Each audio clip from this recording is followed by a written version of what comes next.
स्वागत आहे मित्रांनो आपल्या न्यू ब्लॉगमध्ये। आज जरा आपल्याला जळगावला जायचं मित्रांनो फिरायला। हे पहा आधी आपल्याला टोल नाका लागला या बजरंग बोलीची थोडीशी मूर्ती काढायची राहिली मित्रांनो। हे पहा त्याचे हात गीत खाली टाकेला आहे।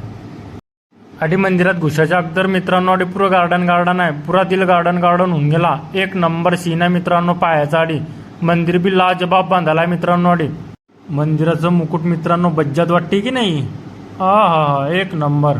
आधी झाली आपली मंदिरामध्ये एंट्री। हे भगवंताचं दर्शन घेतलं, म्हटलं देवा सर्वायला सुखाचा ठेव। मित्रांनो मंदिराचं इतकं खतरनाक कोरीव काम केलाय की ओ हो, असं वाटते की मंदिर कोरलाय की दगड कोरलाय तेच समजत नाही मित्रांनो। म्हटलं गणपती बाप्पा सर्वायलाच सुखाचा ठेव, संकट मोचन। मित्रांनो जळगावला आल्यावर हे दादाकडे आलता मी मंडपाचं सामान घ्यायला। हे दादा बी आपले फॉलोअर्स निघाले, म्हणे भाऊ व्हिडिओ बनवताना। म्हटलं हा म्हणजे तुम्हाला मी फॉलो करतो, म्हणे आमचा व्हिडिओ गुण घ्या। मग या भाऊले बी आम्हाला व्हिडिओमध्ये गुण घेतला। ह्या भाऊ भेटल्यावर ह्या काही कुरापत करणार नाही असं होणारच नाही। ह्या भाऊनं त्याची लव्ह स्टोरीचा विषय सांगायला लागला। म्हटलं मस्त यार ती लव्ह स्टोरीचं। हे भाऊ घरावर पाणी मारत होते, म्हटलं भाऊ चांगलं पाणी मारा बे भाऊ। मित्रांनो आजच्यासाठी एवढंच मित्रांनो, भेटू पुढच्या ब्लॉगमध्ये। तर लोक लाईक फॉलो करून घ्या तुम्ही।